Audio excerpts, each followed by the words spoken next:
Bismillahirrahmanirrahim. Assalamualaikum warahmatullahi wabarakatuh. Kembali lagi bersama saya di channel Ahmad Hamdi Zayan. Di mana kita akan belajar hari ini tentang pendidikan multikultural.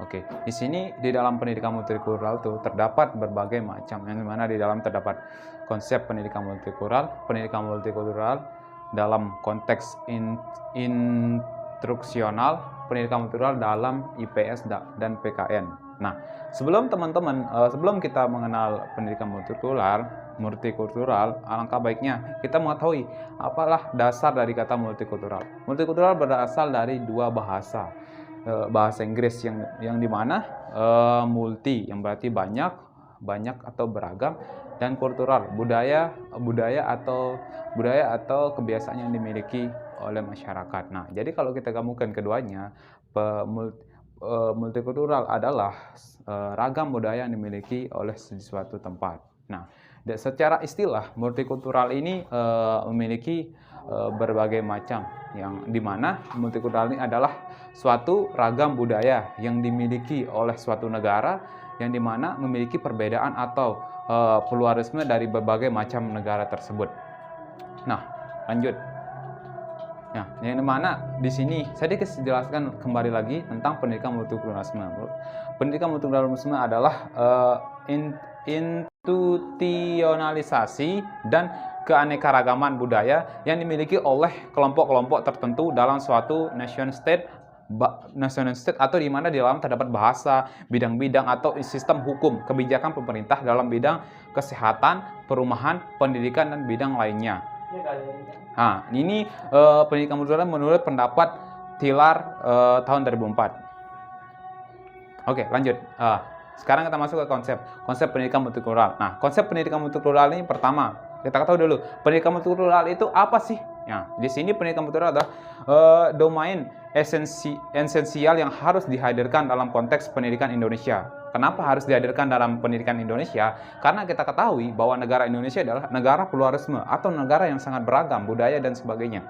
Nah, di sini pentingnya pendidikan multikultural ini semakin diperkuat oleh dasar tantangan globalisasi sebagai dampak dari kemajuan ipteks yang merupakan ancaman tersendiri bagi keutuhan bangsa dan karakteristik pluralis. Nah, kenapa saya katakan pluralis? Nah, di sini pluralis ini sangat beragam yang dimiliki oleh negara Indonesia. Oke, lanjut.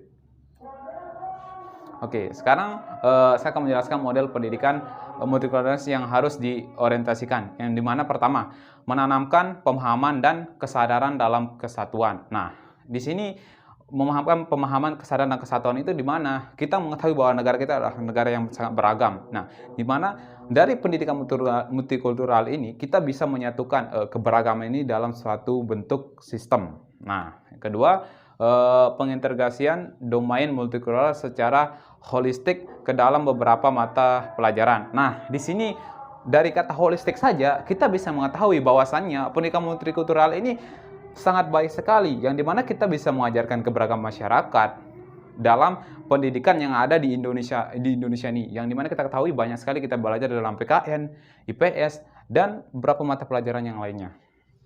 Oke, yang ketiga, pengembangan konsep dan generalisasi pokok pendidikan multikultural. Nah, di sini kita bisa mengembangkan melalui secara general, yang dimana kita ketahui bahwasannya pendidikan di Indonesia ini kita ketahui sangat berbeda dengan negara-negara lainnya, yang dimana kita Indonesia ini negara yang sangat beragam. Jadi mau tidak mau kita harus menjadikan satu konsep yang lebih general di dalam suatu pendidikan multikultural di Indonesia. Oke, yang keempat, model perorganisasian materi pendidikan multikultural. Nah, model perorganisasiannya ini kita ketahui bahwasannya model pengorganisasian materi ini sangat rapi, yang dimana kita ketahui negara Indonesia ini negara yang sangat beragam. Oke, yang kelima, pengembangan model penilaian dan kompetensi multikultur. Nah, di sini mungkin penilaian dapat dihasilkan melalui penanaman yang menjadi satu, menciptakan general dan program holistik, serta pengembangan organisasi sudah dijadikan satu menjadi model penilaian dan kompetensi yang multikultur. Oke, lanjut. Nah, menurut Bank 1995 ada 5 model pendidikan multikultural yang berkembang, yaitu pertama, cultural difference. Nah, culture difference ini ialah suatu budaya yang dimiliki oleh suatu masyarakat atau budaya yang dimiliki masing-masing masyarakat. Nah, yang kedua human relation. Nah, human relation ini kita ketahui human adalah manusia, relation atau komunikasi, atau kita berkomunikasi, berinteraksi dengan masyarakat yang lainnya. Nah, melalui budaya yang dimiliki kita bisa menyambung relasi dengan masyarakat yang lain. Oke, single group studies. Nah, single group studies ini kita ketahui modelnya di sini itu di mana kita belajar melalui satu grup studi, yang dimana di sini satu grup studi itu yaitu melalui pendidikan multikultural.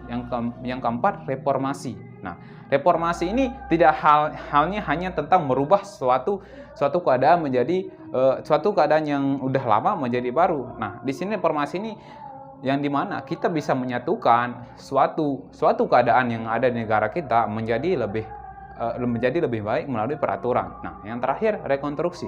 Nah, rekonstruksi ini kita bisa menciptakan atau membangun suatu model pembelajaran melalui pendidikan multikultural secara rapi atau tertata bagus melalui rekonstruksi yang kita lakukan.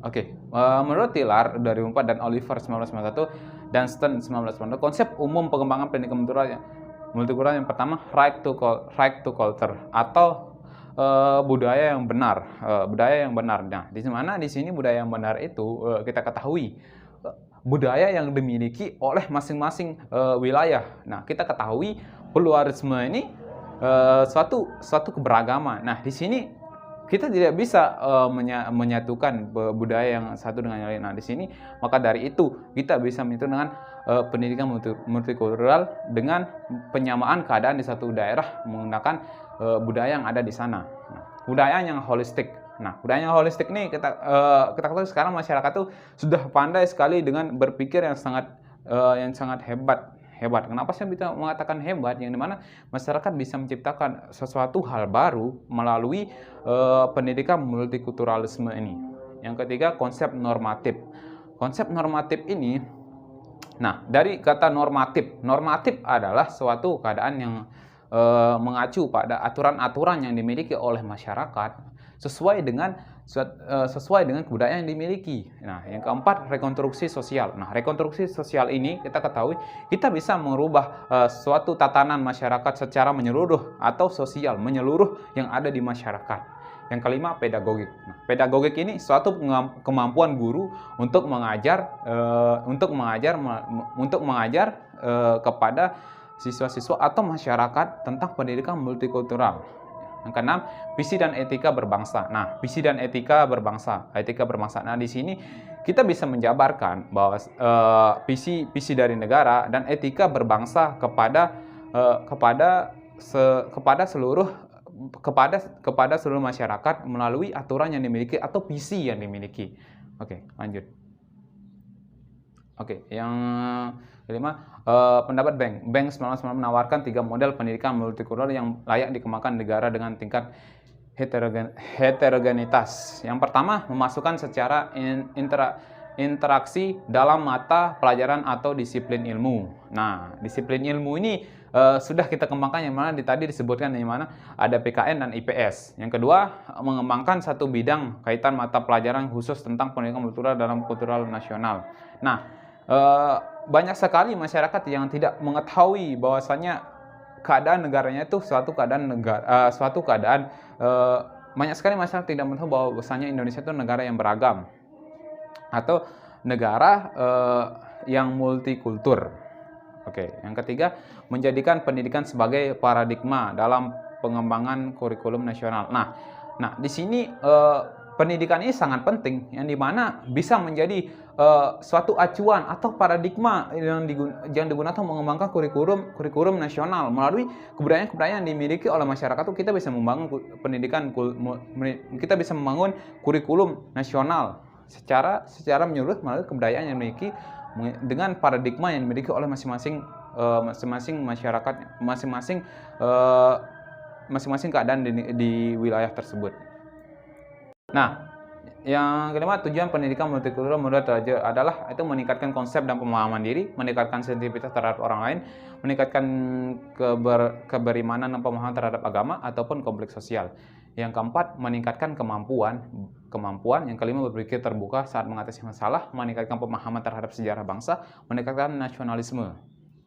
Oke, yang terakhir, yang kedua, pendidikan multikultural dalam konteks instruksional. Nah, metode mengajar ini visible untuk menggunakan dalam pendidikan multikultural yaitu modeling, trial and error, dan values correlation technique dan conflict relation.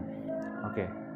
12. Menurut Slamet, pengembangan model pendidikan multikultural atau ada 4, pengembangan personalita atau seorang diri. Yang kedua, mengembangkan pengetahuan dasar tentang masyarakat dunia.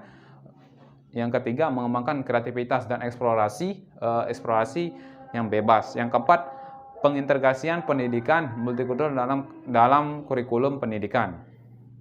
Oke, lanjut. Yang kelima, Janes 2001 menyatakan bahwa fokus pendidikan multikultural dapat diarahkan pada pembentukan karakter, pelatihan hidup bersama, pembentukan jiwa, pelatihan keterampilan sosial dan moral, dan pengembangan jiwa. Nah, yang terakhir di sini pendidikan multikultural dalam PKN dan IPS. Nah, PKN lebih menekankan pada bagaimana siswa memahami hak dan kewajiban dalam masyarakat. Pembelajaran IPS lebih diarahkan pada upaya bagaimana pendidikan siswa mengenal potensi diri sehingga mereka dapat hidup secara harmonis dalam tatanan masyarakat yang dinamis dan selalu berkembang secara pesat. Oke. Sekian penyampaian materi yang dapat saya sampaikan terkait tentang pendidikan multikultural, yang dimana kita ketahui pendidikan multikultural adalah suatu pendidikan yang beragam atau masyarakat yang multikultur. Oke, sekian video kali ini. Assalamualaikum warahmatullahi wabarakatuh. Jumpa lagi.